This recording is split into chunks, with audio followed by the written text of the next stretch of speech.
Oddly enough, I am in a truck in this conversation, but I don't care because it's still a really cool topic to talk about. I'm talking about the Tesla Roadster. I did do a little nerding out on the Tesla Roadster, and one of their little specs was that it had 10,000 Newton meters of torque.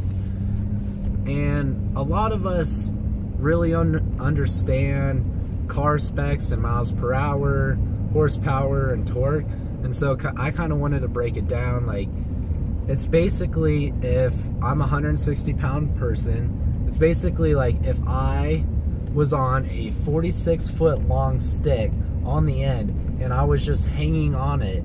Like, think about if you were on the side holding it and I was pushing down 46 feet like away. That's an incredible amount of torque. That's 4.5 stories tall. So huge amounts of torque on a small little part of the wheel. Absolutely insane that they're able to provide that amount of torque instantly when you push that pedal. What I want to talk about is really their biggest limiting factor, right? They can put on any tires they want, brakes, suspension components, but any kind of electric motor, speed controller, all that stuff they can change out and make it a lot more powerful. But their biggest limiting factor, I would say, is the batteries. And they've been partnering with Panasonic to create battery cells, help reduce the price down. They got a gigafactory out in Nevada, so they're really trying to get the price down, quality up, energy inside each cell a lot higher, so it'll last a lot longer. And so I think personally that's their biggest limiting factor is batteries.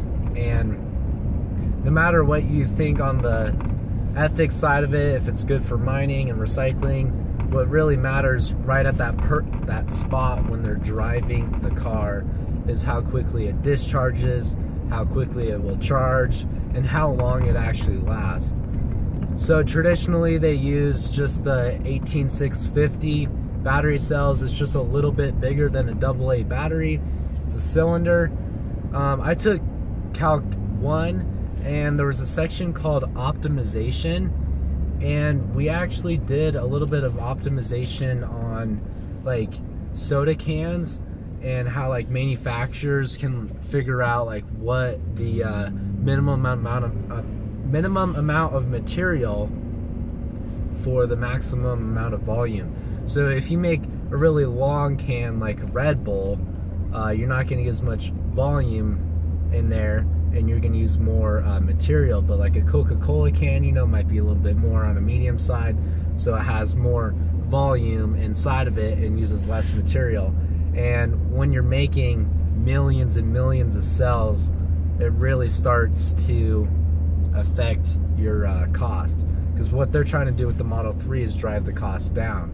So they're working on a new cell called a 2170, and all those numbers really mean is the diameter and the height of it. So it's 21 millimeters, it's all in millimeters, 21 millimeters in diameter, and then it is 70 millimeters in height. They increased the volume from the 18650s to the 2170 to it was like a 51% increase in volume.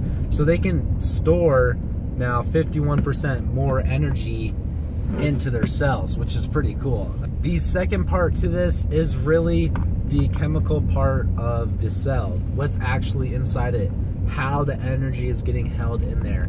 And there's a lot of complicated things about it. Like, I learned very rudimentary stuff in my chemistry class, specifically to this 2170 cell. They have created something pretty neat. They're talking about how, like, they didn't go into depth in it, but they're talking about how they organize like different parts of it inside, and they've increased the efficiency. So they are able to store more energy inside one cell, and then they also have a bigger cell, so they can store 51% more of that energy, but they're more efficient, so they have more energy. And that is why we're getting a lot more power, because how can they fit a 200 kilowatt hour battery in that tiny Roadster when the Tesla P100D has a bunch of batteries in the floor? Like, it's just kind of like mind-boggling how they're able to do that. And it's really about where you can place the batteries and how much power you can have inside each battery. And I hope you kind of learned something new about batteries and like why it's such like a big issue in the Tesla and electric car industry. If you have any questions, feel free to leave them in the comments. Click that subscribe button, and we'll see you next time.